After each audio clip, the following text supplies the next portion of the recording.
Hey, good morning. Pete, North Las Vegas. Out here testing this AR LR308 DPMS low pattern 308. First time out, I had some minor issues using NATO ammunition. It was pretty much failing most of the time to hold back on the last round. With the commercial, it ran fine. Fed, ejected, extracted, held open on the last round, did everything correct with the higher powered Federal 308. The lower powered NATO, it just wouldn't quite hold back on the last round. And that was with the RifleSpeed and adjustment range 1 in the full open position. And what I discovered since then was my gas tube was too short. I bought from a vendor that advertised the gas tube as AR-15/308. The length came in at 15.13678-ish, so a little over 15 1/8 inches. And what I found out was Armory spec is 15.4. Right now what I have in here is a 15.5. And so I'm hoping that the gas tube being a little too short the first time I had this rifle out was what was preventing this thing from holding back on the last round using NATO ammunition. Also, this is a straight tube. It's not the usual bent tube, and that's what RifleSpeed uses because of the height of their gas block. So if you were using a standard gas block or even some of the other adjustable types on the market, this gas tube would sit lower, and then you would have a bend up here going into your receiver. So once I figured out I had the wrong size gas tube, I had to go to White Oak Armament and have them custom build the correct gas tubes. I ordered one in a 15.4 and a 15.5, and this is the 15.5. I was able to find the traditional bent gas tube online, but I could not find a straight, so that's why I had to go to White Oak Armament to get the correct length gas tube for this rifle. So anyway, I'm hoping that was most of the issue using the NATO ammunition. If that doesn't solve the problem, I've brought some shorter plungers that I can install up here on the adjustable. So that'll be the next thing I try, is if it still doesn't hold back on the last round using NATO. And then if that doesn't take care of it, the longer gas tube doesn't take care of it, I have a slightly lighter weight adjustable buffer. I have this set up at 3.45 ounces. And what's in here right now is the Aero Precision buffer, and that's 3.8 ounces. So this is almost half an ounce lighter. And yeah, so let's see what happens. Okay, so before we get started here on the function testing, in case you haven't seen the other videos I've done on this rifle, Wilson Combat, this is an 11 1/4 twist rate, which is kind of weird. Most 308s come in at like 1 in 10 twist, maybe 1 in 12. This is a rifle length gas system. I don't know if I just mentioned it, but 18-inch barrel. I'm using the Wilson Combat bolt carrier group, which is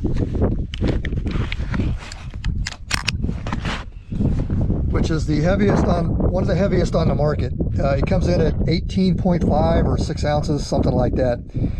And so you can get lighter BCGs. So if everything I mentioned in the first clip doesn't take care of this gas issue with NATO, then what I may do is try to find a lighter bolt carrier, and then as an absolute last resort, I'll drill the gas port in the barrel. But that's the last thing I want to do. So I'm going to try to tune this rifle to run on anything. I had a question as to why I'm running an adjustable gas block without a suppressor. Well, being new to the AR large caliber platform, and everything I read and videos I watched said that sometimes running the hotter commercial 308, depending on how the rest of the rifle is set up, it can be pretty hard on it. So I wanted the ability to run the lower powered NATO and to run the hottest commercially available 308, but still be able to tone down the gas on the 308 and keep the rifle from beating itself up too much. So that was my thinking for the adjustable gas block on a non-suppressed or without running a can on this rifle. So okay, I think we covered most of it. Let's see if this thing holds open on the last round using the correct length gas tube. Okay, so I already know that the Magpul 20 rounders work, and for those of you that aren't familiar with the DPMS pattern, LRSR is what PMag calls their mags that work. And I bought some Lancers, and I cycled the rounds using the Lancer, and everything looks good, but we'll test this out today and make sure it actually works during firing. Okay, something I forgot to mention in the earlier clips was all the conditions are about the same as far as temperature and everything going on today. So let's find out if this NATO is going to hold back on the last round with the new gas tube.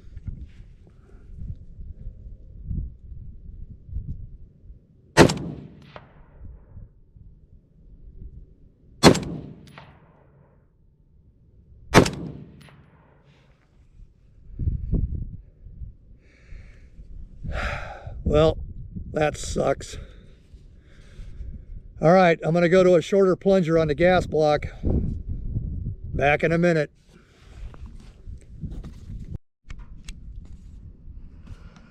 Okay, so here's the two sizes you get when you buy a RifleSpeed. The 917 should come installed, and that's this one. And then he gives you a longer one at 937. So that's in inches. So 0.917 and 0.937. I bought a couple of plungers size smaller, and he goes in 10,000th increments. So I'm going to try the 907 and put that in and see if that gives us enough gas to hold open. Okay, so I put the 907 plunger in 10,000 shorter. See if we get any more gas.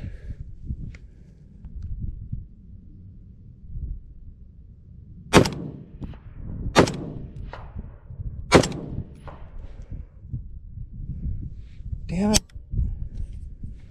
Man, it's almost like right there. It's so close. I'm going to back this thing out into range 2, but I can't go too far, otherwise I'll lose spring tension without the spacer on the RifleSpeed. I'm going to come out a few more notches on the adjustment. And then if that doesn't work, I'll put the lighter buffer in. Okay, so for those of you that might be wondering about the ejection pattern, here's my rounds right here. And I would say that's about, I don't know, 4 o'clock.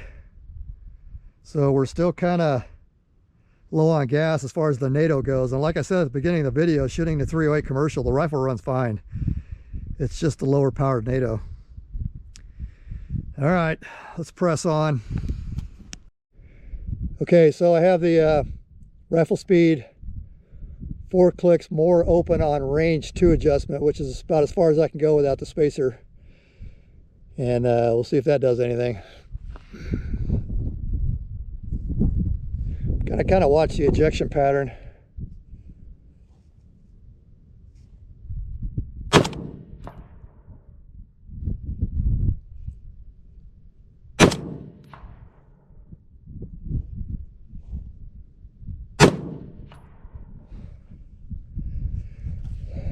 Ah, success.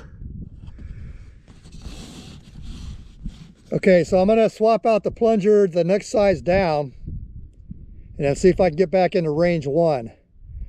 We're close. We're just really close. This NATO stuff is just, it's got the rifle running right on the edge. Okay, so I went down another size on the plunger, and I'm hoping that that's going to get this thing to work right on the full open range 1 adjustment of the RifleSpeed.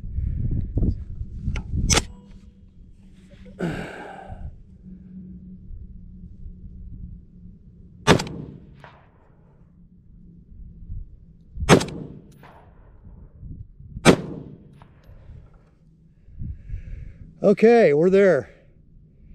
And I'm going to put some more rounds through the rifle off camera. I'm going to slowly turn the gas down until it starts acting up again, just to kind of see where I'm at. And if I don't have to turn it too far down, then we should also be good for adjusting the gas down on 308 to where it's not going to beat the rifle up. But anyway, let's get that part done. Like I said, I'm going to do the rest off camera, and then I'll give you the final results. Okay, so the final results are in. On setting number 8, it works perfect. If I close the gas off down to setting 6, it stops holding open on the last round. The gun pretty much cycles correctly except for the hold open. So then I thought, well, was that just a coincidence? So I went back up to 8, and the rifle performed flawlessly using the low-powered NATO. So this is a 12 position adjustment. So I can go up in gas 12 more, and I can go down in gas quite a bit.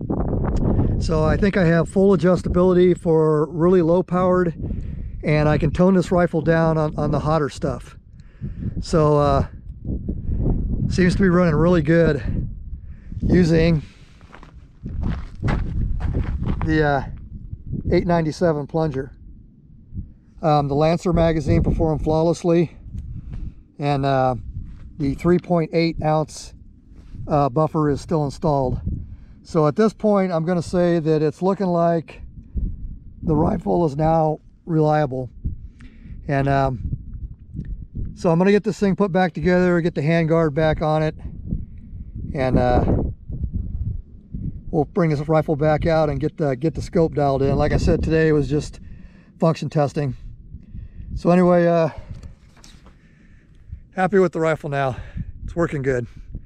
Took a little experimenting and some up and downs, but it works. Pete, North Las Vegas, over and out. Okay, quick bonus clip. The ejection pattern. When the rifle was not holding open on the last round, that's where it was dumping out. And then as I made my adjustments and trying different plunger sizes, this is where we ended up. So it's still, for the NATO, I don't know, we're still shooting about 3:30, 4 o'clock-ish, but rifle cycles, like I was saying in the last clip, I'm happy with it now.